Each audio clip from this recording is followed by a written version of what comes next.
अस्सलाम वालेकुम। Problem chapter 3 के हमने स्टार्ट किए कल, उसमें मैंने आपको कुछ स्टार्टिंग में एग्जांपल के बारे में बताया और प्रॉब्लम्स कैसे करते हैं सॉल्व, उसका कुछ मेथड मैंने आपके सामने रखा। चैप्टर 3 के ये प्रॉब्लम्स आज से स्टार्ट कर रहे हैं, जो बुक के प्रॉब्लम्स हैं उसको आज स्टार्ट कर रहे हैं। प्रॉब्लम नंबर 3.1 करेंगे। बात वही कल वाली बातें थोड़ी सी मैं रिपीट करूँगा, आप उसको दोबारा से और से सुनेंगे और फिर उसके बाद आगे प्रॉब्लम्स को देखेंगे कैसे सॉल्व होता है। देखें बातें इसमें जो मैं बता रहा हूँ उसको और सुनना कि सबसे पहले तो आपको ये पता होना चाहिए कि जो first second third equation of motion हैं उनको कैसे याद करना है। उनको आप बार बार लिखें अगर आपको याद नहीं होती। फिर याद करने के अलावा आपको ये पता होना चाहिए किस इक्वेशन में कौन सी वैल्यू, कौन सा वेरिएबल क्या डिनोट कर रहा है। तो सबसे पहले बात कर लेते हैं फर्स्ट इक्वेशन है VF is equal to VI plus AT। यहाँ पर VF के मीनिंग है final velocity, VI initial velocity, A acceleration और T टाइम। इन सब के आपको मीनिंग पता होने चाहिए, इन सब के आपको यूनिट्स भी याद होने चाहिए। तो यूनिट्स को भी बार बार देखेंगे आप। वेलोसिटी के यूनिट फाइनल हो या इनिशियल हो मीटर पर सेकेंड है, एक्सेलरेशन का unit metre per second square है और टाइम का यूनिट T है।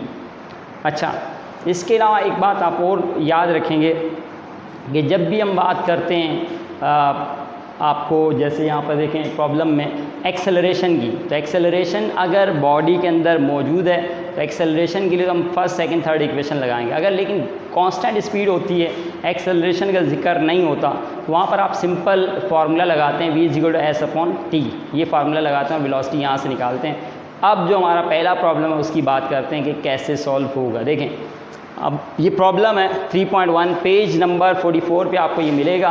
पहला प्रॉब्लम है पेज नंबर 44 पे। Find the time taken by sunlight to reach the ground if the distance between the sun and the earth is 1.5 exponent 8 kilometre if the velocity of the light is 3 exponent 8 metre per second. ये problem है। Goal इसमें ये रहे हैं कि आपने मालूम करना है सनलाइट यानी सूरज की रोशनी को ज़मीन तक पहुंचने में कितना वक्त दरकार है, जबकि सूरज और ज़मीन के बीच में डिस्टेंस गिवन है 1.5 एक्सपोनेंट 8 किलोमीटर और इसी तरीके से स्पीड ऑफ लाइट जो कि सबसे फास्टेस्ट स्पीड है वो 3 एक्सपोनेंट 8 मीटर पर सेकेंड है। ये दो वैल्यूज़ दी हुई हैं। तो सबसे पहले आप प्रॉब्लम में ये देखेंगे कि आपको गिवन क्या है। तो आप पहली हेडिंग डालेंगे गिवन की। देखें आपने सबसे पहले काम करना, लिखना है गिवन। गिवन के बाद आप इसमें देखें आपको गिवन क्या है। सबसे पहली वैल्यू जो गिवन है वो 1.5 एक्सपोनेंट 8 है। ये है क्या? Distance between the sun and the earth. Distance को हम शो करते हैं हमेशा यहाँ पर S से, तो आप यहाँ पर शो कर देंगे S इज़ 1.5 एक्सपोनेंट 8 किलोमीटर। ये आपके पास S डिस्टेंस है। अब आप इस वैल्यू को देखें 1.5 एक्सपोनेंट 8 और किलोमीटर। आपको डिस्टेंस हमेशा, डिस्टेंस का ऐसा यूनिट मीटर है। किलो के बारे में पहले बात हो चुकी। आप याद रखना कि वही दोबारा से बात के चैप्टर 2 के अंदर मैंने आपको बताया था कि एक टेबल गिवन है SI प्रीफिक्सेस का, जिसके अंदर किलो, गीगा, मेगा, मिली ये सब की वैल्यूज़ दी हुई हैं। किलो की वैल्यू 10 पावर 3 होती है, तो आप किलो को रिप्लेस कर देंगे 10 पावर 3 से। देखें 1.5 एक्सपोनेंट 8 और इस किलो को रिप्लेस करना है एक्सपोनेंट 3 से और साथ में आ गया मीटर। ये आपके पास वैल्यू आ गई, डिस्टेंस आ गया। डिस्टेंस को हमने निकाल लिया मीटर में। किलोमीटर ऐसा यूनिट नहीं था इसलिए हमने इसको कन्वर्ट कर लिया मीटर में। अब आप देखें ये दोनों एक्सपोनेंट आप इसमें मल्टीप्लाई हो रहे हैं, यानी बेस सेम है तो पावर ऐड हो जाएगी और फाइनली जो डिस्टेंस आ जाएगा वो आ जाएगा 1.5 और एक्सपोनेंट 8 प्लस 3 ये 11 हो जाएगा। 11 मीटर डिस्टेंस आ गया जी। इसके बाद बात करते हैं दूसरी वैल्यू की, वो जो दी हुई है वेलोसिटी ऑफ लाइट गिवन है 3 एक्सपोनेंट 8। वेलोसिटी को हम शो करते हैं V से, क्योंकि ये इनिशियल या फाइनल वेलोसिटी नहीं है इसलिए सिंपल V से शो करेंगे।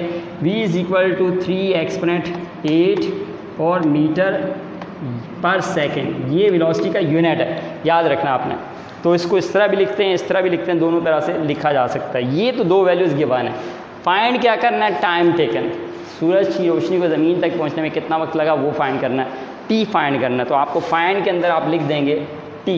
देखिए आप लिखेंगे फाइंड, यहीं पे मैं मेंशन कर देता हूँ, फाइंड आपने करना है यहाँ पर टाइम। टाइम को हम शो करते हैं टी से, तो टी आपने यहाँ पे क्या करना है, फाइंड करना है। क्वेश्चन मार्क आ गया, तो ये है जी आपके पास टाइम, ये आपने फाइंड करना है।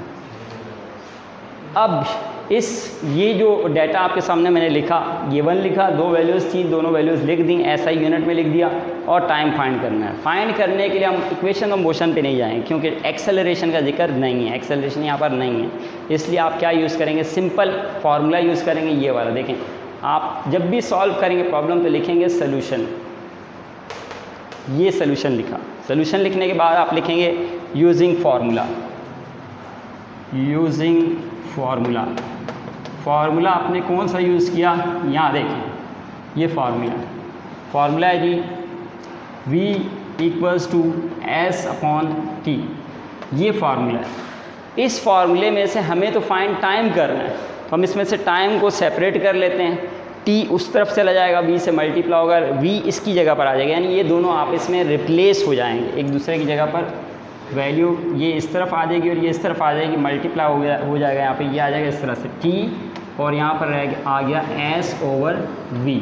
क्योंकि हमें फाइंड क्या करना था, टाइम, इसलिए हमने इसमें से t को इस तरफ लिख दिया और v को वहाँ लिख दिया उस तरफ। अब आपने क्या करना है, इसमें वैल्यूज़ पुट करेंगे। आप लिखेंगे पुटिंग वैल्यूज़, वैल्यूज़ पुट करते हैं। वैल्यूज़ क्या है, देखें वैल्यू है t = s की वैल्यू यहाँ पर गिवन है, ये हमने निकाली 1.5 एक्सपोनेंट 11, ये वैल्यू पुट करेंगे 1.5 एक्सपोनेंट 11, और v की वैल्यू 3 एक्सपोनेंट 8, ये वैल्यू है। अब आपने क्या करना है, सिंपल कैलकुलेटर से ही सॉल्व करें तो आपको आइडिया हो जाएगा कैसे सॉल्व करेंगे।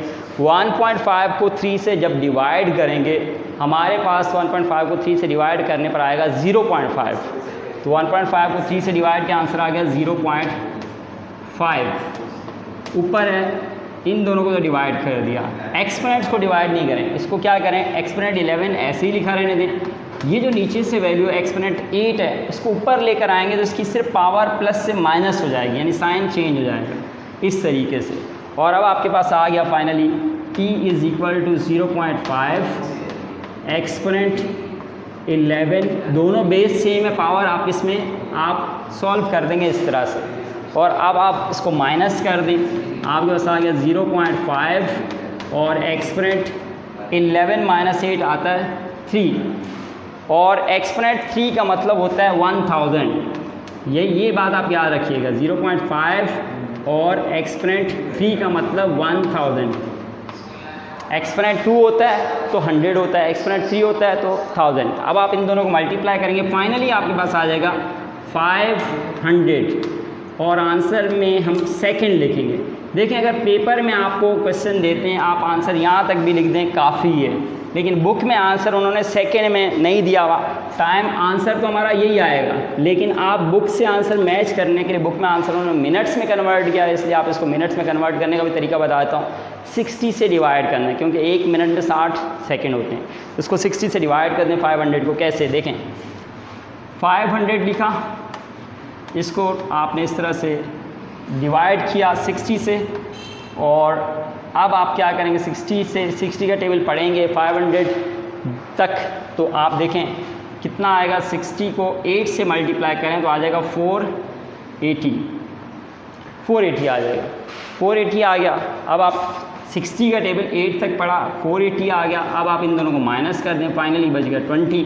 तो ये 500 क्या था, सेकंड थे, इसमें से 480 सेकंड निकाल दी, बाकी बच गए 20 सेकंड। लेकिन ऊपर जो टाइम आया ये मिनट्स में है, तो आपके पास फाइनली आंसर आ गया टाइम इज़ 8 मिनट्स। ये मिनट्स हैं, ऊपर जो भी आएंगे वो हैं मिनट्स, और एंड 20 सेकेंड। ये आपके पास फाइनली आंसर आ गया। ये है हमारा क्वेश्चन नंबर 1। इस वीडियो में इतना ही काफ़ी है, इसके बाद मैं नेक्स्ट वीडियो में दूसरा प्रॉब्लम बताऊँगा।